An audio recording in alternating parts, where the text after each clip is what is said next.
Hello दोस्तों। हम लेकर आए एक नई सीरीज जिसमें हम लोग कवर करने वाले हैं monthly current affairs vision IAS के। तो स्टार्ट करते हैं जून 2026 की मैगजीन से, क्योंकि हमारी कोशिश रहेगी एक पूरे साल का करंट अफेयर करें जब तक कि पीटी 365 नहीं आती। और हम नेक्स्ट ईयर प्रीलिम्स की तैयारी यहाँ पे अभी से शुरू कर रहे हैं जून 2026 की वीडियो के साथ। तो यहाँ पे हम लोग जो है सेक्शन वाइज कवर करने वाले हैं, बिकॉज अपना फंडा क्या है, अपने को समझना है, ठीक है ना, रटना नहीं है। तो समझने के लिए क्या है, हम लोग ट्राई करेंगे एक पर्टिकुलर टाइप का सेक्शंस एक साथ कवर करें, ताकि रिवीजन भी जब हम करें तो हमें चीज़ें याद रहें। तो शुरुआत करते हैं वीडियो की। तो सबसे पहले आता है हमारा पॉलिटी का सेक्शन। तो पॉलिटी में अगर हम बात करें इंटरेस्ट रेट रिवर डिस्प्यूट्स की, तो सेंट्रल गवर्नमेंट ने क्या डिसाइड किया कि हम लोग एक हाई लेवल कमेटी बनाएंगे जो कि वाटर शेयरिंग प्रॉब्लम सॉल्व करेगी तीन स्टेट्स की। वो तीन स्टेट कौन से हैं? तेलंगाना, आंध्रा, कर्नाटका। याद रखना है, पहले कर्नाटका यहाँ पे, फिर तेलंगाना, आंध्रा, ये तीन स्टेट की हम लोग तुंगभद्रा रिवर की इश्यूज को सॉल्व करने वाले हैं, वाटर प्रॉब्लम को। यहाँ पे डिस्प्यूट क्या है? यहाँ पे सबसे पहले डिस्प्यूट की कंटेंशन आती है अपर भद्रा प्रोजेक्ट से, जो कि कर्नाटका में है। तो क्योंकि ये अपस्ट्रीम में आ जाता है, तो इससे ऑब्जेक्शन किस किस को है? इसमें आंध्र और तेलंगाना को ऑब्जेक्शन है। किससे? अपर भद्रा प्रोजेक्ट से। क्यों हमने बनाया है तुंगभद्रा बोर्ड, जिसका काम होता है it regulates the water supply of these states.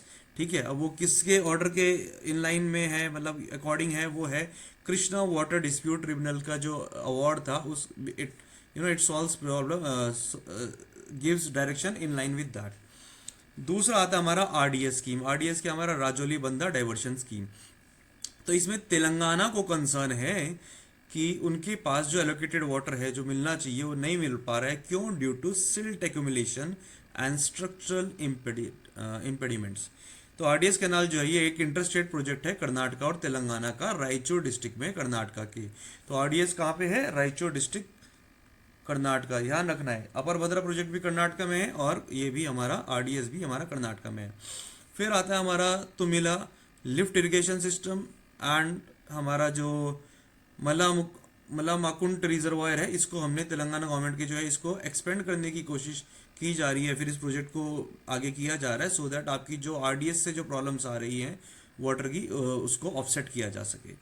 अब बात करते हैं तुंगभद्रा रिवर की, क्योंकि जब भी कोई प्रोजेक्ट आता है तो उसका एंशियंट, मतलब उसके हर एस्पेक्ट को समझना ज़रूरी होता है। तो सबसे पहले है कि इसका पुराना नाम क्या था? इसका पुराना नाम था पंपा। और जैसे कि हम देखते हैं तुंग और भद्रा, तो ये it is at the confluence of Tung and Bhadra river eight Shimoga district of Karnataka. ये दोनों ही वेस्टर्न घाट से आती है। तुंगा रिवर भी वेस्टर्न घाट से, भद्रा रिवर भी वेस्टर्न घाट पे। और जब ये मिल जाती है तो हमारी नदी बनती है तुंगभद्रा। ये क्या एक्ट करती है? ये आंध्र प्रदेश और कर्नाटका के बीच में एक बाउंड्री की तरह एक्ट करती है and it joins the Krishna river at its right bank as as its right bank tributary. ठीक है, संग मल्लेश्वर में ये है। इतना ज़्यादा ये वाला पार्ट इतना ज़रूरी नहीं है, मेन होता है कि ये शिमोगा में तुंगभद्रा बनती है। ओके, फिर बात आती है मेजर साइट्स कौन सी है। अगर हम यूनेस्को की साइट बात करें तुंगभद्रा पे, तो Hampi is one of the site. उसके बाद होसपेट है, कुरनूल है, शिमोगा है, हरिहरेश्वर टेम्पल है हरिहरा पे। ओके, तो Hampi is the UNESCO sited Tungabhadra river. अब इसकी ट्रिब्यूटरीज की बात करें, देखो हमेशा एक समझने की चीज़ है, वैसे आप लोगों को ऑलरेडी पता होगा। जैसे अगर रिवर का फ्लो ऐसे है, तुंगभद्रा क्योंकि वेस्टर्न घाट से ऐसे आती है, फिर कृष्णा में मिलती है, तो जो रिवर उसके फ्लो के लेफ्ट साइड से मिलेगी उसको हम लेफ्ट बैंक ट्रिब्यूटरी बोलेंगे। जैसे कि वरद नदी यहाँ पे है, और जो उसके राइट साइड से मिलती है, ये हम डायरेक्शन ऑफ रिवर फ्लो देखते हैं, उसके अकॉर्डिंग लेफ्ट और राइट डिसाइड करते हैं। वहाँ पे वेदावती रिवर हमारी उसकी राइट बैंक ट्रिब्यूटरी बन जाती है। ठीक है, वरद ऊपर से, वेदावती नीचे से। फिर मेजर प्रोजेक्ट्स क्या हमने ऑलरेडी देख चुके हैं। तुंगभद्रा डैम है, आरडीएस है, सुनकेसुल अनिकुट है, भद्रा डैम है, ये सारे हैं। अब बात करते हैं हम कॉन्स्टिट्यूशनल प्रोविजंस की। जब इंटर स्टेट रिवर डिस्प्यूट आते हैं तो उसको हमें कॉन्स्टिट्यूशन हमारा क्या कहता है? तो सबसे पहले क्या, ये 7th शेड्यूल का पार्ट है, जिसके 7th शेड्यूल में हमारी लिस्ट आ जाती है, union list, state list and concurrent list. अगर हम बात करें वाटर सप्लाई की, इरिगेशन की, कैनाल्स की, ड्रेनेज की, एम्बार्कमेंट्स की, वाटर शॉर्टेज की या वाटर की, that is a state list. ध्यान रखना है। तो यूनियन के पास सिर्फ आते हैं inter state river and river valleys, यानी कि उनको आप रेगुलेट कर सकते हैं, उनको डेवलप कर सकते हैं, वो हमारे यूनियन लिस्ट में आते हैं। ओके, आर्टिकल 262 क्या बोलता है कि parliament has the power to make parliament can make a inter state river मतलब ट्रिब्यूनल वगैरह ये सब बना सकता है, लेकिन बाय लॉ, मतलब कोई भी लॉ पास कर सकता है पार्लियामेंट इस इशू को सॉल्व करने के लिए। And it can even exclude supreme court and any other court jurisdiction, ठीक है, एक्सक्लूड कर सकता है। पर क्या, लेकिन हम देखते हैं कि सुप्रीम कोर्ट तो बार बार जजमेंट वगैरह देता रहता है, तो उसको भी हम आगे देखेंगे कि क्यों देता है, किस एस्पेक्ट पे देता है। उससे पहले हम देख लेते हैं कुछ major inter state river disputes. ये डिस्प्यूट्स कौन कौन से चल रहे हैं? रवि और ब्यास में चल रहा है हमारा जो वाटर का डिस्प्यूट है, पंजाब हरियाणा राजस्थान। उसके बाद नर्मदा हमें पता है मध्य प्रदेश से जाती है, गुजरात से आती है, और उसका जो पानी है वो महाराष्ट्र और राजस्थान में भी जाता है। फिर कृष्णा रिवर की अगर हम बात करें तो महाराष्ट्र, आंध्रा, कर्नाटक एंड तेलंगाना। वंशधारा जो है उसका आंध्र प्रदेश और उड़ीसा को इशू चल रहा है। कावेरी का तो बहुत फेमस इशू है, केरला, कर्नाटका, तमिलनाडु एंड पुडुचेरी। फिर गोदावरी का जो इशू है वो महाराष्ट्र, आंध्र प्रदेश, कर्नाटका, मध्य प्रदेश, उड़ीसा, महानदी। तो हम देख सकते हैं ऑलमोस्ट जो हमारी मेन मेन बड़ी बड़ी नदियाँ वहाँ सभी पे इशू चल रहा है, तो इसका सॉल्यूशन भी होना चाहिए। तो हमें इस पर्सपेक्टिव से इसको समझना है। अब आर्टिकल 262 में जो पावर है पार्लियामेंट के, अभी तक कितने लॉ बनाए उन्होंने? 2 लॉ बनाए। पहला क्या, inter state river water dispute act 1956, जिसके अंदर पावर है पार्लियामेंट के पास एड हॉक ट्रिब्यूनल्स बनाने की टू रिजॉल्व कन्फ्लिक्ट, ठीक है। यानी जब कोई इशू अगर आप नेगोशिएशन से सॉल्व नहीं कर पा रहे, या फिर any state approaches you, then you can make ad hoc tribunals accordingly. 2002 की अमेंडमेंट में क्या बोला गया कि 1 year limit is mandatory for setting up tribunal, और उसका जो अवार्ड है 3 साल के अंदर आ जाना चाहिए। ये मैंडेटरी कंडीशन 2002 में डाल दी गई थी inter state river water disputes act में। दूसरा एक्ट जो हमने बनाया था, रिवर बोर्ड एक्ट बनाया था, लेकिन उसमें आज तक एक भी रिवर बोर्ड नहीं बनाया। रिवर बोर्ड एक्ट का क्या काम होता है कि आप एक होलिस्टिक तरीके से इंटीग्रेटेड डेवलपमेंट करो इंटर स्टेट बेसिन का। यानी कि मान के चलते हैं, इसका एग्जांपल मैं लेता हूँ, जैसे कि अगर आपकी कावेरी नदी है, तो आप ये नहीं कहोगे कि केरला गवर्नमेंट ने ये किया, कर्नाटका ने ये किया, नहीं, आप एक पूरे रिवर बेसिन को पकड़ लोगे और आप उस रिवर बेसिन के हिसाब से वहाँ पे रूल्स बनाओगे, या फिर आप वहाँ पे डिसीजंस लोगे ताकि पूरा का पूरा रिवर बेसिन डेवलप करे। बिकॉज सपोज तमिलनाडु में आपने बहुत काम किया, वहाँ पे हरियाली है, पानी वगैरह एवरीथिंग, बट कर्नाटका में the river is depleting which is on upper side, then whatever Tamil Nadu is doing is of no use. I am just giving an example कि रिवर बोर्ड एक्ट का क्या काम होना था, बट वो हुआ नहीं है। अब बात करते हैं जुडिशरी के रोल की। जुडिशरी कैसे आती है बीच में?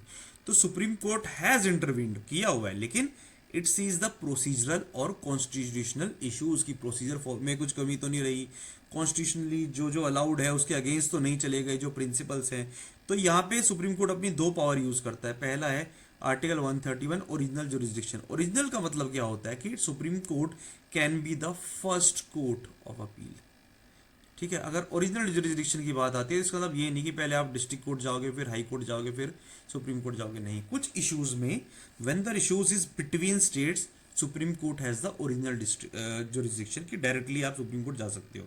दूसरा है आर्टिकल 136 स्पेशल लीव पिटिशन। जब सुप्रीम कोर्ट को लगता है कि इस इशू में हमारा इंटरवेन करना बहुत ज़रूरी है, तो उस केस में हम क्या करते हैं, हम सुप्रीम कोर्ट के पास जा सकते हैं। इसका एग्जाम्पल हमारे पास क्या है, कावेरी डिस्प्यूट, ठीक है।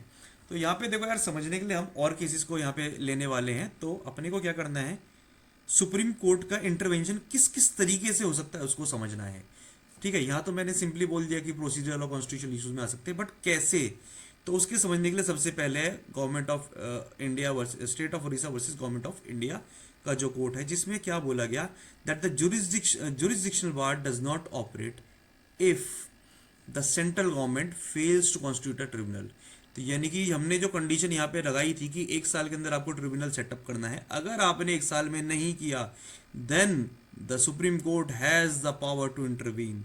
उसके बाद मुल्लापेरियार डैम का इशू आया था। ये जो डैम जो है, इसमें क्या है कि ये डैम है अपना पेरियार नदी पे, ठीक है, जो कि है केरला में, लेकिन इसको ऑपरेट कौन करता है, इसको तमिलनाडु ऑपरेट करता है।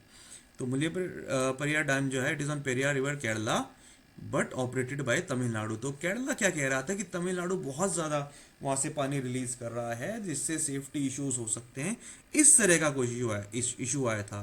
तो जब ये केस आया तो सुप्रीम कोर्ट ने बोला कि that the safety of dam is not strictly a water dispute. तो इसमें भी इंटरवीन कर सकते हैं, because it is not about कि कैसा पानी, कितना पानी छोड़ना है, कितना नहीं, it is about the safety. Hence the supreme court can intervene. फिर आता है आंध्र प्रदेश और कर्नाटका का केस, जिसमें ये बोला है कि supreme court has the power to interpret tribunal award. तो ये हमारा जो हुआ था, इसमें बोला गया था कि ट्रिब्यूनल ने अवार्ड बोल दिया, लेकिन अगर उसमें कुछ डिस्क्रिपेंसी है या फिर उसको कॉन्स्टिट्यूशनली ट्रांसलेट नहीं बोलूंगा मैं, इंटरप्रेट अगर उसको करना है तो आपको सुप्रीम कोर्ट को आप अप्रोच कर सकते हैं। फिर आता है हमारा तमिलनाडु और कर्नाटका का केस, जिसमें supreme court even modified the award of the tribunal. ठीक है, तो ये भी सुप्रीम कोर्ट ने किया बिकॉज वहाँ पे it was failed that there is a need to for a proper justice के लिए ज़रूरी है। तो उसके बाद क्या हुआ था, दैट डिस्प्यूट गॉट ओवर। ठीक है, ये हमारा कावेरी वाला जो इशू है जो हम डिस्कस कर रहे थे, उसमें क्या था, सुप्रीम कोर्ट ने अवार्ड को भी मॉडिफाई किया था। And it also mandated that there has to be a Kaveri river management board under the official gazette. अब चैलेंजेस की बात करते हैं। सबसे पहले क्या है कि हमारे पास दुनिया की 18% पॉपुलेशन है, लेकिन हमारे पास सिर्फ 4% वर्ल्ड वाटर रिसोर्सेज एग्जिस्ट करते हैं। उसके बाद हमारा रिलायबल डेटा की कमी है, क्योंकि because the states are reluctant to share the hydrological information for political reasons. सबसे पहला तो यह डेटा नहीं है। दूसरा डिले होता है कि ट्रिब्यूनल ने अवार्ड दे दिया, लेकिन पब्लिश कब हो रहा है, पब्लिश हो रहा है जैसे कृष्णा वाला जो अवार्ड आता है 3 साल बाद पब्लिश हो रहा है गजट में। उसके बाद गोदावरी वाला 1 साल बाद हो रहा है। तो उसके बाद there is uncertainty in enforcement कि भाई कब लाओगे, कब वो होगा। तो गोदावरी वाला जो इश्यूज था, जैसे कि देयर वाज इसमें ट्रिब्यूनल, ये तो सिर्फ अवार्ड की बात है, अगर ट्रिब्यूनल का कॉन्स्टिट्यूशन की बात करें तो गोदावरी वाटर डिस्प्यूट में 1962 में आपने रिक्वेस्ट करी थी ट्रिब्यूनल की, और वो बना कब, 1969 में। तो 7 साल तक आपने ट्रिब्यूनल बनाया ही नहीं। तो ना तो सिर्फ उसके अवार्ड के नोटिफिकेशन में डिले है, बट ऑल्सो कॉन्स्टिट्यूशन में भी डिले है, कॉन्स्टिट्यूशन ऑफ ट्रिब्यूनल में। अब एनफोर्समेंट बड़ा इनफेक्टिव है, क्यों, क्योंकि आपके पास आपका जो अवार्ड है that is final and binding. Tribunal का जो अवार्ड होता है फाइनल एंड बाइंडिंग होता है, but you lack the enforcement powers, इसलिए उसको एनफोर्स करने के लिए जुडिशरी में जाना पड़ता है। कंटेम्प्ट प्रोसीडिंग वहाँ पे आती है, तब जाके वो होता है। जैसे कि महादई रिवर डिस्प्यूट जो था गोवा महाराष्ट्र कर्नाटका में, वहाँ पे गोवा ने चैलेंज किया था ट्रिब्यूनल को अवार्ड को under article 136, and then they filed the contempt petition against Karnataka कि आप इसको फॉलो उसकी जो जजमेंट आई है उस जजमेंट को आप एनफोर्स नहीं कर रहे हो। ओके, तो ये एक तरीका वहाँ पे उन्होंने अपनाया था एनफोर्स कराने का, because tribunals do not have the enforcement powers and the mechanism to review the ruling. अब बात आती है इनकन्क्लूसिव अप्रोच। तो नर्मदा रिवर के डिस्प्यूट में क्या हुआ था, हमें पता है कि मेधा पाटकर जी और and all those people they were protesting, काफ़ी प्रोटेस्ट चला था, because there was no stakeholder consultation. तो अवार्ड आपने डिस्ट्रीब्यूट दे दिया था सरदार सरोवर डैम के केस में, लेकिन स्टेक होल्डर कॉन्स्टिट्यूशन कंसल्टेशन न होने की वजह से देर वर सीवियर प्रोटेस्ट। अब वे फॉरवर्ड क्या है, सबसे पहले क्या है कि ये जो आप इंडिविजुअल एडॉक ट्रिब्यूनल्स बना रहे हो, उसके बजाय एक सिंगल परमानेंट ट्रिब्यूनल लेके आ जाओ, जिसकी मल्टीपल बेंचेस होंगी। देश के अलग अलग कोने में आपने यहाँ पे बेंचेस बना दी, तो जब भी किसी स्टेट को लगता है issue, they can approach the tribunal. ठीक है, and they can get it sorted, instead of requesting कि एक ट्रिब्यूनल बना दो, फिर ट्रिब्यूनल बनेगा 6 साल बाद, 7 साल बाद, ऑल दोज थिंग्स। हालांकि 1 साल की कंडीशन है, बट यू कैन सी कि supreme court had to intervene because 1 साल में नहीं बनाए जा रहे हैं।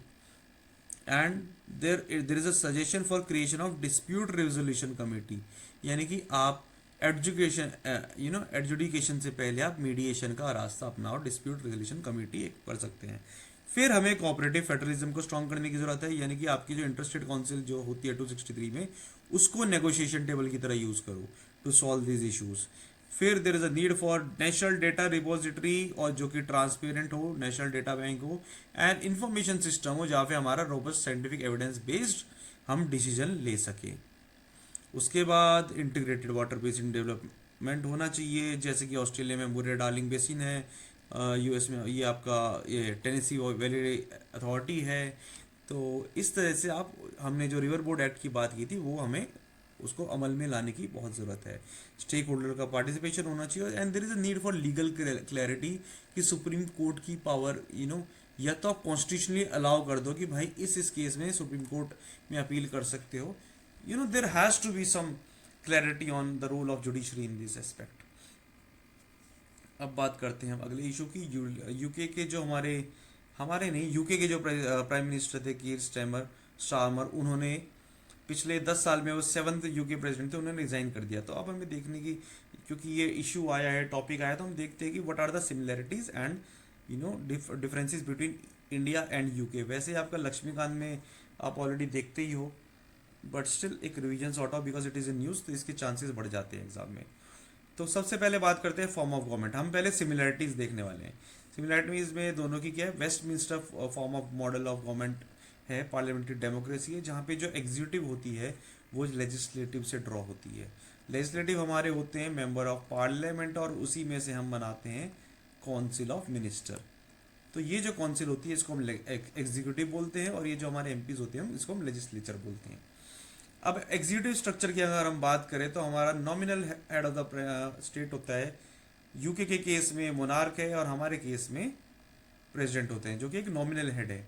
साथ में एक रियल एग्जीक्यूटिव होता है जिसके हेड होते हैं प्राइम मिनिस्टर। रियल एग्जीक्यूटिव का मतलब क्या है कि जो सारे डिसीजन मेकिंग वगैरह जो रन करते हैं बेसिकली गवर्नमेंट को।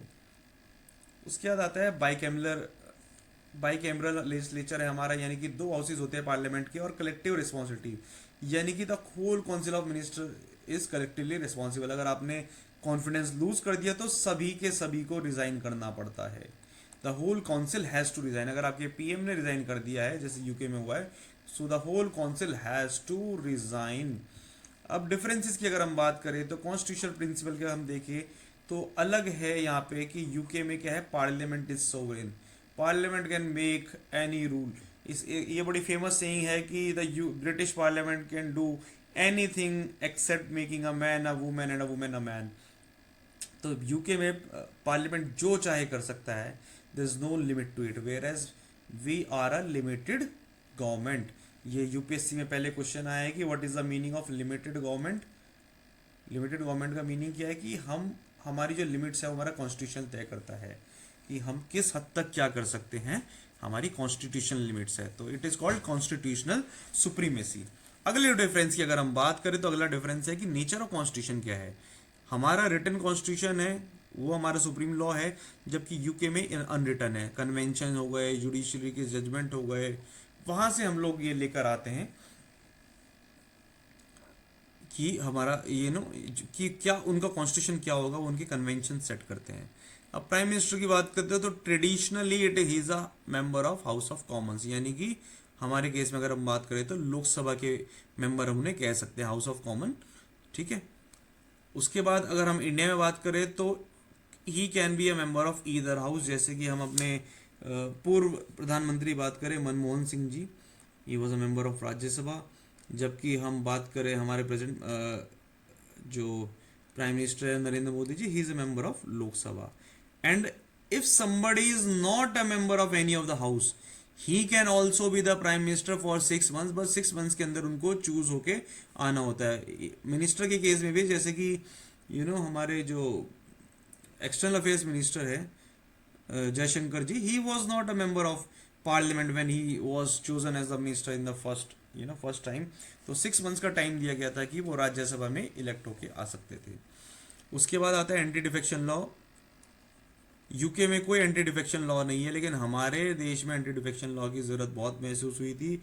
आया राम गया राम का जो केस हुआ था, he change party within a day so many times, तो कि आपको लगा कि भाई एक लाना पड़ेगा।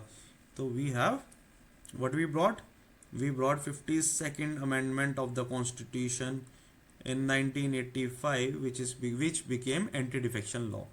जुडिशियल रिव्यू, कोर्ट के पास कोई जुडिशियल रिव्यू की पावर नहीं है। सिंपल सी बात है, मैंने बोला यूके का पार्लियामेंट कुछ भी कर सकता है, but we have check and balance. Check and balance में क्या है, judiciary can strike down any unconstitutional law. अब हम न्यूज़ इन शॉर्ट्स की बात करते हैं तो national e governance service delivery assessment system नेस्डा आया है। कौन लेकर आया है इसको, DARPG यानी कि department of administrative reforms and public grievances, ये पोर्टल नेस्डा लेकर आए। तो इसकी अगर हम बात करें तो बाइनियल असेसमेंट फ्रेमवर्क है ये, जिसमें हम which is based on online service index. ये ऑनलाइन सर्विस इंडेक्स कौन लेकर आया था, कैसे आया था, ये UN का ई गवर्नमेंट सर्वे आया था। ये एक छोटी सी लाइन थोड़ी सी याद रखने लायक है कि ऑनलाइन सर्विस इंडेक्स UN ई गवर्नमेंट सर्वे से आया है। ऑब्जेक्टिव क्या है कि आपका जो ई गवर्नेंस आप सर्विस जो प्रोवाइड कर रहे हैं वो कितनी अफेक्टिव है, वो चेक करने के लिए नेस्डा आया है, ठीक है। अब इसकी दो कैटेगरीज होती है, यहाँ पे आप देखोगे तो लगेगा सेम ही लिखा हुआ है, state, UT, city and central ministry. यहाँ पे भी यही लिखा है, state, UT, city, central ministry. तो यहाँ पे मैं समझाना चाहूँगा कि जो फर्स्ट आपकी कैटेगरी है उसके अंदर क्या होता है, आपकी जनरल इन्फॉर्मेशंस होती है, अबाउट दैट पर्टिकुलर स्टेट या फिर दैट पर्टिकुलर डिपार्टमेंट। लेकिन जो आपका जो सेकंड पोर्टल होता है वो ट्रांजैक्शन हैंडलिंग गेटवे है, उसके अंदर फाइनेंस अलग है। इस तरीके से चार हेड्स आ जाते हैं उसके अंदर।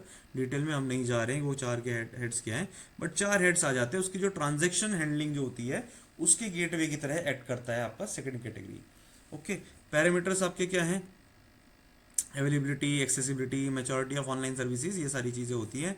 और ये गवर्नमेंट टू कंज्यूमर या सिटी, गवर्नमेंट टू कंज्यूमर या सिटीजन भी कवर करता है, और ये गवर्नमेंट टू बिजनेस मॉडल भी कवर करता है। अब दिशा 2.0 हमारा आया है जस्टिस सिस्टम जो है उसमें होलिस्टिक एक्सेस के लिए। तो पहला वाला अगर आपको याद हो वो 2021 में आया था, यानी कि उसके हाँ यहाँ पे दिया हुआ है 2021 से 2026 तक वो रहा 5 साल। तो दिशा 2.0 जो है वो हमारा चलेगा 2026 से लेकर 2031 तक। तो इसमें हमने जो फर्स्ट मॉडल जो था उसमें हमने 2.37 करोड़ बेनिफिशरीज को फायदा दिया। It is a central sector scheme. देखिए सेंटर सेक्टर और दो तरह की स्कीम होती है, sector and sponsored. Central sponsored scheme, तो सेक्टर में क्या होता है कि यूनियन गवर्नमेंट ही पैसा लाती है, फंड जो होता है, और वही इम्प्लीमेंट करती है। लेकिन स्पॉन्सर्ड में क्या होता है कि यूनियन का पैसा होता है, बट उसकी जो इम्प्लीमेंटेशन जो होती है वो यूनियन गवर्नमेंट नहीं करती, वो स्टेट गवर्नमेंट करती है। तो that is a difference between a central sector scheme और a central sponsored scheme. Implementing agency क्या है, डिपार्टमेंट ऑफ जस्टिस। तो यहाँ पे सेक्टर स्कीम है तो इसको इम्प्लीमेंट भी खुद करेगी union government, ministry of law के अंदर। इसके दो कंपोनेंट्स हमने लेकर आए हैं, टेली लॉ और दूसरा न्याय बंधु। न्याय बंधु क्या है, हम लोग एक प्रो बोनो कल्चर को बढ़ावा देना चाहते हैं अंडर आर नालसा। नालसा क्या है, हमारा नेशनल लीगल सर्विस अथॉरिटी, जो कि आई है लीगल सर्विस अथॉरिटी एक्ट से। ठीक है, न्याय बंधु में वो करना चाहते हैं, और दूसरा हम already free pre litigation legal advice already दे रहे हैं, इसको टेली लॉ में हमें और ज़्यादा बढ़ावा देना है। अभी एज ऑफ नाउ हमारे इनिशिएटिव क्या क्या चल रहे हैं, ई कोर्ट जो कि मिशन मेड प्रोजेक्ट है, इसमें हम आईसीटी को जुडिशरी के अंदर इंटीग्रेट कर रहे हैं। दूसरा है national judicial data grid which acts as a online repository for judicial data in India. ठीक है, सेंट्रलाइज्ड ऑनलाइन रिपोजिटरी है नेशनल जुडिशियल डेटा ग्रिड। उसके बाद आता है आपका सुपेस एंड सुवास। सुवास में बेसिकली आप एक तरीके से जो आपके जजमेंट आते हैं उसका ट्रांसलेशन करते हैं, अनुवाद सॉफ्टवेयर है ये। ठीक है, और जो सुपेस था वो आपका बेसिकली कोर्ट की एफिशिएंसी बढ़ाने के लिए एक असिस्टेंस मॉडल आप पोर्टल बोल सकते हैं, जिसमें पुराने जजमेंट्स वगैरह आप पूरे नेशनल डेटा ग्रिड जो है, उस जुडिशियल डेटा ग्रिड जो है उससे आप फेच कर सकते हो। अब आगे हमारा इसमें 2.0 में हम क्या चाह रहे हैं, हम लीगल लिटरेसी एंड अवेयरनेस को बढ़ाना चाह रहे हैं, और विधि संजीवनी जो है सेंट्रलाइज्ड डिजिटल प्लेटफॉर्म है। ठीक है, इसको हम एज अ फोर्थ कंपोनेंट लेकर आए हैं for data driven decision making, कि आप जो डिसीजन ले रहे हो that has to be backed by data. फिर बात आता है राइट टू ट्रॉमा केयर। तो save life foundation and union of India case में supreme court has recognise the right to trauma care. Trauma क्या होता है, जब आपका एक्सीडेंट होता है तो उस टाइम पे आपको बहुत इमिडिएट एक may be surgery is required, immediate attention की जरूरत होती है which extends beyond the mere first aid. ठीक है, तो it is a integral part of right to life. जैसे कि आपने सुना होगा एम्स का ट्रॉमा सेंटर। ठीक है, तो दैट काइंड ऑफ ट्रॉमा का जो केयर है that has been recognised as a part of article 21।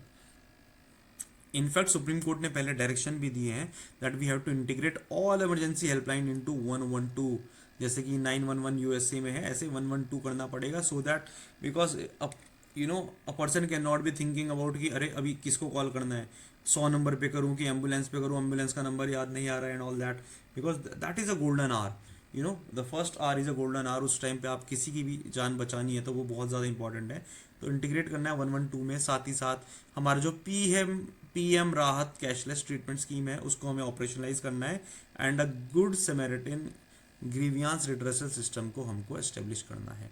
Article 21 हमको पता ही है, right to life and liberty की बात करता है। जुडिशियल इंटरप्रिटेशन से इसमें बहुत सारी चीज़ें इंक्लूड होती रहती है, जैसे right to privacy, clean environment, right to privacy को हम आगे भी बात करेंगे। ठीक है, जस्टिस पुट्टा स्वामी जजमेंट वगैरह वो सारी चीज़ें आ जाती है इसमें। उसके बाद ट्रॉमा केयर इंपॉर्टेंट क्यों है, बिकॉज एनुअली ये एनसीआरबी का डेटा है तो इसकी इंपॉर्टेंस बढ़ जाती है। डेटा को नोट करके रखना कि 4.67 लाख एक्सीडेंटल डेथ इंडिया में होती है ऑन एनुअल बेसिस, और इसमें half of them are half of them could have been avoided with timely medical intervention. ये लॉ कमीशन की 201वीं रिपोर्ट है कि ये जो डेथ है that could have been reduce to 2 lakh में भी अगर मेडिकल इंटरवेंशन मिल जाता। डीले में 30% ट्रॉमा रिलेटेड डेथ होती है, ये नीति आयोग और एम्स की कंबाइंड रिपोर्ट जो आई थी उसमें बोला गया है। So this is a very fact and data based report, you can coat it anywhere. ठीक है, law commission may not be an authority but NITI Aayog and AIIMS की जो रिपोर्ट है it is an authority on this topic. अब बात करते हैं right to B forgotten की। तो Lakshyavir Singh Yadav versus union of India में राइट टू फॉरगॉटन को दोबारा से, बिकॉज पहले भी बोला गया था बट इसको अब आर्टिकल 21 में रिकॉग्नाइज कर लिया गया है as fundamental right to privacy, it is an integral facet. तो इसके अंदर दो एस्पेक्ट्स आते हैं, पहला होता है इंडेक्सिंग, डी इंडेक्सिंग, और दूसरा होता है मास्किंग। तो बेसिकली आप ये कह रहे हो कि मेरा जो राइट टू फॉरगॉटन में क्या है कि या तो मेरा रेस्ट्रिक्टेड एक्सेस कर देनी चाहिए मेरी पब्लिक इन्फॉर्मेशन की पब्लिक पोर्टल से, या फिर it should not be it should not be available there, उसको रिमूव कर दीजिए if it does not serve a legitimate purpose. ठीक है, तो इसके अंदर दो चीज़ आती है, de indexing and masking. De indexing में क्या होता है, आप रिकॉर्ड को डिलीट नहीं करते, रिकॉर्ड आपका तब भी वहीं पे रहता है, जो कि यूनिवर्सली यही किया जाता है, बस आपका नाम सर्चेबल की से हट जाता है।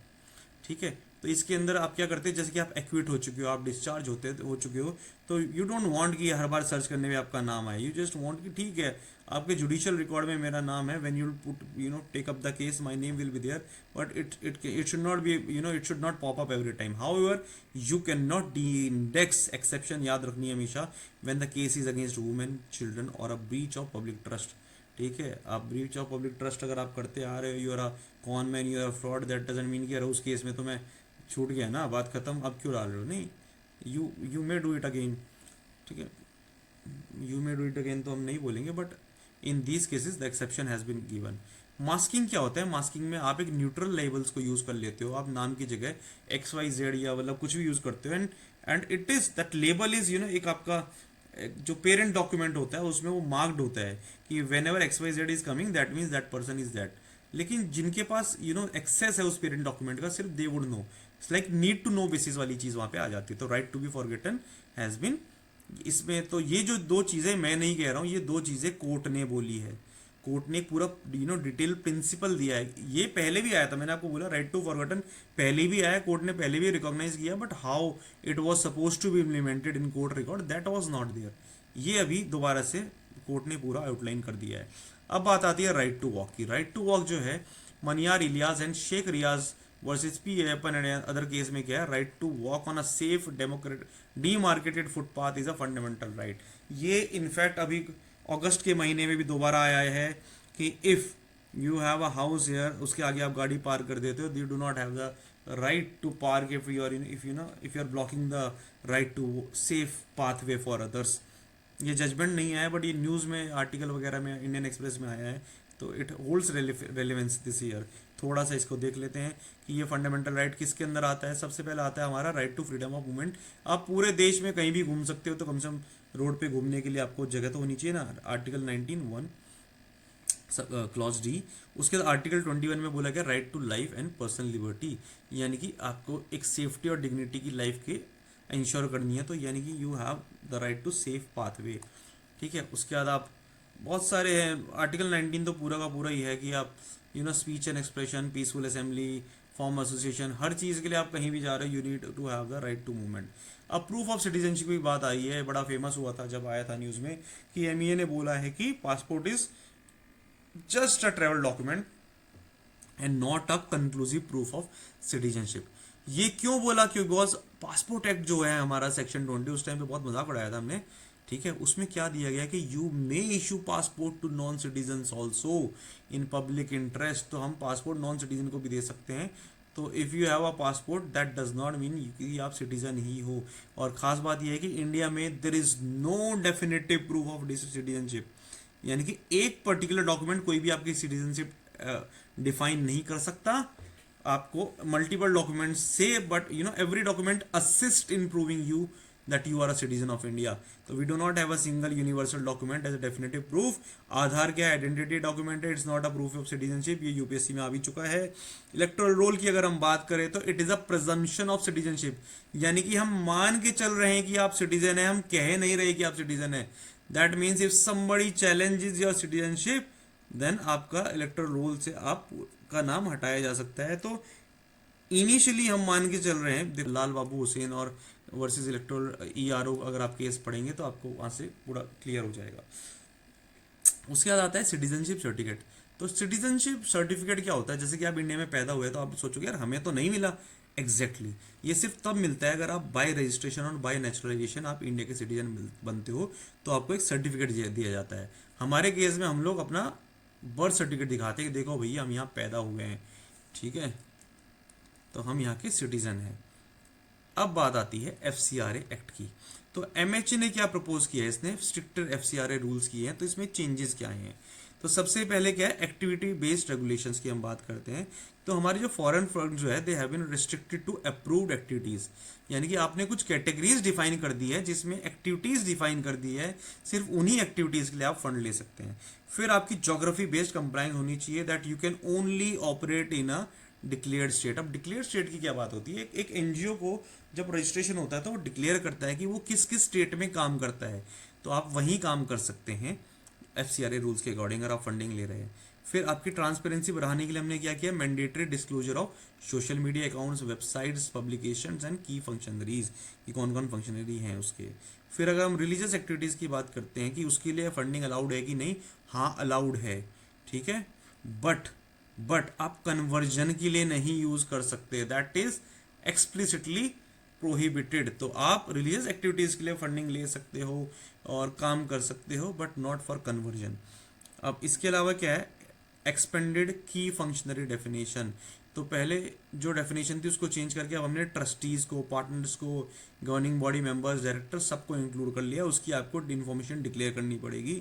और अगर आपके जो फॉरेन नेशनल जो अगर की फंक्शनरीज है तो generally you are ineligible for FCRA registration, ठीक है, बट अगर आप गवर्नमेंट से एग्जामिशन लेते हैं तो तब आप कर सकते हैं, ठीक है। तो अगर आपके फॉरेन नेशनल्स अगर यहाँ पे आपके एनजीओ में की फंक्शनरीज है तो because that can act like a pool, कि वो वहाँ से पैसा यहाँ पे एक तरीके से एक मनी पीएमएलए के एक्सपेक्ट में भी कहीं ना कहीं इट कैन इंटरवीन, मतलब I am not seeing in every case but there is a possibility, है ना। अब हम बात करते हैं एफसीआरए एक्ट अपना 2010 वाला रेगुलेशन जो है हमारी फॉरेन कंट्रीब्यूशन रेगुलेशन। ये क्या करता है, it regulates the receipt and utilisation of foreign contribution, ठीक है। तो फॉरेन से हमारे जो पैसा आ रहा है या फिर जो हॉस्पिटल्स में आ रही है उसको रेगुलेट करता है, वो चाहे इंडिविजुअल भेज रहा हो, एसोसिएशन भेज रही है, कोई एनजीओ भेज रहा हो। तो ये क्या करता है, दैट हमारी जो फॉरेन फंडिंग आ रही है दैट डज नॉट वो इंडिया को एडवर्सली अफेक्ट ना करे, इंडिया की sovereignty, integrity, security, public interest, democratic institutions, इनको एडवर्सली इन्फेक्ट ना करे, ये इंश्योर करने का काम करता है। तो इसलिए हमने इसकी अमेंडमेंट एक्ट 2020 में लेकर आए थे, जिससे हमने क्या कर दिया था, हमने सब ग्रांटिंग बैन कर दी थी। तो सब ग्रांटिंग क्या होता था कि एक एनजीओ के पास पैसा आता था फॉरेन से, एक बहुत बड़े एनजीओ के पास, और वो क्या करता था, वो बाकी जगह पैसा डिस्ट्रीब्यूट करने लग जाता था, उसके सब्सिडरीज की, हम तो वहाँ काम नहीं कर सकते उस जगह पे, तुम वहाँ पे काम कर लो। एंड इट कुड बिकॉज आपने किसी ने अगर आपको पैसा दिया है तो आपके एनजीओ के लिए दिया है, तो you do not have the power to give it to somebody else. अगर उनको देना हो डायरेक्ट उसको देंगे, that was the nexus behind it, the idea behind it. दूसरा क्या है कि आपकी पहले क्या करते थे एनजीओ की 80% खर्चा सिर्फ अपने एडमिनिस्ट्रेटिव एक्सपेंस दिखा दिया कि 100 रुपये आए भैया, 80 रुपये तो हमारे वो ऑफिस के खर्चे में लग गए, 20 रुपये हमने यहाँ पे खर्च कर दिए। तो उसकी वजह से बहुत black money would come in the market. तो उसकी हमने कैप लगा दी कि आप ऑफिस एक्सपेंसेस के लिए सिर्फ 20% खर्च कर सकते हो, and you have to have a designated SBI account for foreign contribution. तो आप ये नहीं कि इस बैंक में वो बैंक में, ठीक है ना, आप खुद ही आप किसी प्राइवेट बैंक के वो हो, तो you need to have a account in SBI का एक अकाउंट होना चाहिए। And if I am not wrong ये अपना पार्लियामेंट स्ट्रीट वाला जो बैंक है एसबीआई का, उसी पर्टिकुलर ब्रांच में आपकी ये होनी चाहिए, आई थिंक इलेक्ट्रल, हाँ शायद वही वाला है, you may check that fact. अब बात करते हैं CUSP 19 UNCRPD। तो हमारा जो कॉन्फ्रेंस ऑफ स्टेट पार्टीज जो होता है COSP 19, ये 90s की 19th सेशन हुआ था, जो पर्सन विद डिसेबिलिटीज के लिए होता है, UN convention on right of person with disability, ये न्यूयॉर्क में हुआ था। ठीक है, 19th सेशन मे और may not be important, but nothing wrong in knowing. तो हमारे क्या है, UNCRPD के 20 साल हो गए हैं। इस बार की थीम क्या थी? Celebrating and consolidating achievements. Achievement को पहले हम सेलिब्रेट कर रहे हैं, and shaping the next phase of implementation in changing world. ठीक है, कि हमारा जैसे जैसे वर्ल्ड चेंज हो रहा है, तो उसको हम कैसे इम्प्लीमेंटेशन में भी हमें चेंजेस लाने पड़ेंगे। ये मीट हमारी एनुअली होती है, इसलिए 19th मीटिंग यानी कि 20वीं सालगिरह। And it is based on the outcome of second world summit for social development Doha में, जो दो यू नो हमारी जो मीटिंग हुई थी दोहा में 2025 में, उसके जो आउटकम्स थे उसको, उसके हिसाब से उसको हमने बेसिस बनाया था इस बार के 19th सेशन का। तो जो दोहा में जो समिट हुई थी, it was to review the progress in 1995 Copenhagen World summit for social Development. तो 1995 वाली जो हमारी समिट थी, उसको रिव्यू करने के लिए हमने ये दोहा सबमिट की थी, एंड जिसके बाद दोहा पॉलिटिकल डिक्लेरेशन आई, और उस दोहा पॉलिटिकल डिक्लेरेशन को ही हमने यहाँ पर 19th वाली में कंसिडर किया है। ओके, अब आगे बढ़ते हैं हम। UNCRPD को हम एक बार देख लेते हैं। UN convention of right of person with disability, ये UNGA ने अडॉप्ट किया था दिसंबर 2006 में, और ये 2008 से इन फोर्स आ चुका है। ये legally binding international human right treaty है। Legally binding is an important aspect. किस बारे में? It is for the right of person with disability. ठीक है, इसका ऑब्जेक्टिव क्या है? You can know that to ensure full and equal enjoyment of all human rights, यानी कि जो फंडामेंटल फ्रीडम्स वगैरह है वो सबके लिए बराबर होनी चाहिए। रेटिफिकेशन की अगर हम बात करें तो 193 कंट्रीज ने, basically 192 countries and European union ने इसको रेटिफाई किया हुआ है। देखिए, साइन करना और रेटिफाई करना दो अलग अलग चीज़ होती है। साइन करना होता है कि हमने साइन किया, अब हम अपनी पार्लियामेंट में जाकर डिस्कस करेंगे, पार्लियामेंट बोली तो इसको हम अपने देश में इंप्लीमेंट करेंगे। जैसे ही आप रेटिफाई कर देते हो, क्योंकि लीगली बाइंडिंग है, तो it is on you to legally आप बाइंड हो जाते हो उसको इम्प्लीमेंट करने के लिए अपने देश में। तो इंडिया ने रेटिफाई किया हुआ है 2007 में। ठीक है, 2006 में ये दिसंबर में आई थी, अक्टूबर 2007 में हमने इसको रेटिफाई कर लिया था। और उसके बाद हम लेकर आए हैं right of person with disability act. इसको इसको इम्प्लीमेंट करने के पर्पज से हम इस एक्ट को लेकर आए थे। और हमने क्या किया, जो डिसेबिलिटीज़ का नंबर पहले 7 था, उसको हमने 21 रिकॉग्नाइज किया, और हमने एक एक्सेसिबल इंडिया कैंपेन लॉन्च की अंडर सुगम्य भारत अभियान। ठीक है, अब बात करते हैं अप्रोच की। अगर बात करें, it is a right based approach and everybody has a right and social model of disability. कि हम यहाँ पे बात कर रहे हैं कोर प्रिंसिपल्स क्या है? Dignity, autonomy, non discrimination, accessibility, equality and inclusion. इसके अंदर हम civil rights, political rights, economic rights, social and cultural rights, सभी तरह के राइट्स। बेसिकली सिंपल सी बात है कि सब बराबर हैं, इतना याद रखना है। यही हमारा यह है कि राइट सबके बराबर हैं और हर कोई बराबर है। ठीक है, इसकी मॉनिटरिंग बॉडी क्या है? इसको हम बोलते हैं CRPD कमेटी। ये कमेटी चेक करती है कि ये इम्प्लीमेंट हो रहा है या नहीं हो रहा है। और इसके अगर हम ऑप्शनल प्रोटोकॉल की बात करें, तो ये इंडिविजुअल कंप्लेंट मैकेनिज्म को सेट करने की बात करता है। ये ऑप्शनल क्यों है? Because it is on the country that how they implement, ये किस तरीके से एक कंप्लेंट मैकेनिज्म या ग्रीवियंस सिस्टम अपने देश में करना चाहते हैं, but that is an optional protocol. ठीक है, and it we can inquire procedure for grave and systematic violations. तो दोस्तों, अभी के लिए हम इतना ही रखने वाले हैं, बिकॉज छोटी वीडियो रहेगी, सेक्शन वाइज रहेगी, तो आपको समझने में, याद करने में आसानी होगी। एक बार मैं वापस से जाता हूँ ऊपर इसके इंडेक्स में, ताकि हम नज़र मार सके। तो हमने सबसे पहले यहाँ पे बात करी है इंटर स्टेट वाटर डिस्प्यूट की। ठीक है, आर्टिकल 262 के हम हमने 2 एक्ट लेकर आए हैं। पहला है वो inter state river water dispute act, उसके बाद हम 1962, उसके बाद हमारा रिवर बोर्ड एक्ट है 1956 वाला, जिसके अंदर हमने आज तक भी कोई बोर्ड नहीं बनाया है। यहाँ पे हमने 2002 में लेकर आए थे अमेंडमेंट, जिसके अंदर 1 साल के अंदर बनाना ज़रूरी है और 3 साल के अंदर उसका अवार्ड देना ज़रूरी है। Supreme court can enter in procedural things की प्रोसीजर फॉलो हुआ है कि नहीं, या फिर अगर 1 साल में नहीं बनाया तो तब भी supreme court can enter. UK के पार्लियामेंट्री सिस्टम का कंपैरिजन हमने किया कि सिमिलैरिटीज़ क्या है, कि हम भी बाई कैमरल हैं, हमारे यहाँ भी क्या बोलते हैं, एक सिस्टम जो है, एक नॉमिनल हेड होते हैं, एक रियल हेड एग्जीक्यूटिव होते हैं, कलेक्टिव रिस्पॉन्सिबिलिटी होती है। और अगर हम डिफरेंसेस की बात करें तो डिफरेंसेस में क्या है, हमारा रिटर्न है, उनका रिटर्न नहीं है। उसके बाद हम लोग का जो है there is a check and balance in India, उनके में चेक एंड बैलेंस नहीं है। वहाँ पे पार्लियामेंट्री सुप्रीम, हमारे हमारे केस में कॉन्स्टिट्यूशन सुप्रीम, तो ये हमने बात की। फिर हमने नेस्डा की बात जो की, यानी कि अपना डिलीवरी सिस्टम, क्या बोलते हैं, सॉरी, हमारी जो ई गवर्नेंस सर्विसेज जो है उसको हम कितना बेहतर कर सकते हैं, उसको कितना इफेक्टिवनेस है, उसमें हमने नेस्डा की बात की। इसमें दो कैटेगरीज में पोर्टल आते हैं, जो कि एक सिंपल पोर्टल है इन्फॉर्मेशन के लिए और दूसरा हमारा है ट्रांजैक्शन हैंडलिंग के लिए। फिर दिशा 2.0 जो कि चलेगा 2026 से लेके 31 तक। जस्टिस डिलीवरी सिस्टम को हम ज़्यादा बेटर बनाए के हम टैली लॉ को बढ़ाना है। दूसरा, हम प्रो बोनो को बढ़ावा देना है। फिर ट्रॉमा केयर, यहाँ पे एम्स की और नीति आयोग की रिपोर्ट को आप कोट कर सकते हैं कि 30% deaths could have been reduce. अभी जो 4 लाख से ज़्यादा डेथ हो रही है अगर हम ट्रॉमा करें तो आर्टिकल 21 के अंदर इट हैज़ बिन एक्सेप्टेड। अब बात आती है राइट टू बी फॉरगॉटन, ये भी 21 के अंदर, इसके अंदर प्रोसीजर्स बना, इसके प्रिंसिपल बना दिया गया है, जिसके अंदर डी इंडेक्सिंग आ जाता है। और दूसरी चीज़ यहाँ पे आ जाती है मास्किंग। तो मास्किंग में क्या होता है, आप न्यूट्रल वैल्यू यूज़ करते हो, और डी इंडेक्सिंग में आप इंडेक्स से हटा देते हो। लेकिन एक्सेप्शंस यहाँ पे भी 3 हैं, women, children and breach of public trust. Right to walk article 19 के अंदर रिकॉग्नाइज कर लिया गया है। और राइट प्रूफ ऑफ सिटीजनशिप, आपका पासपोर्ट नहीं है, we do not have any definitive proof of citizenship. फिर हम FCRA की बात करते हैं, कंट्रीब्यूशन, तो इसके रूल्स को थोड़ा और स्ट्रिंजेंट बना दिया गया है कि आपके पास पैसा है तो आप यूज़ करो, you can not give it to somebody else. 2020 की इसकी जो अमेंडमेंट्स है दोज वर मोस्ट इंपॉर्टेंट। और हमने convention for right for people, rights of people with disability, इसकी 19 सेशन हुआ था जो कि दोहा डिक्लेरेशन के ऊपर बेस्ड था।